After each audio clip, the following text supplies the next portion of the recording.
તો આ તરફ અમદાવાદમાં અસામાજિક તત્વો પર પોલીસની તવાઈ, જ્યાં માર્ચ મહિનામાં 150 જેટલા આરોપીઓને પોલીસે ઝડપ્યા છે અને ગેરકાયદે પ્રવૃત્તિઓ કરતા આરોપીઓને જેલ હવાલે કરવામાં આવ્યા, જ્યાં ભુજથી સુરત સુધીની જેલોમાં આરોપીઓને પાસા હેઠળ ધકેલવામાં આવ્યા છે અને દરરોજ 5 આરોપીઓને પાસા હેઠળ જેલમાં ધકેલવામાં આવી રહ્યા છે।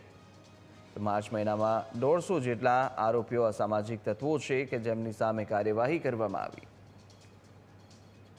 ત્યારે જે અસામાજિક તત્વો છે જે અમદાવાદમાં એના વિરુદ્ધ આપણે પોલીસ તરફથી ખાસ ઝુંબેશ ચલાવવામાં આવી રહી છે અને આ માર્ચ મહિનામાં આપણે 150 જેટલા લોકો જે ક્રિમિનલ્સ છે જે ગેરકાયદેસર પ્રવૃત્તિઓમાં હતા એને પાસા હેઠળ મોકલી દેવામાં આવેલ છે જુદા જુદા જેલોમાં, જે ભુજથી લઈને સુરત સુધી।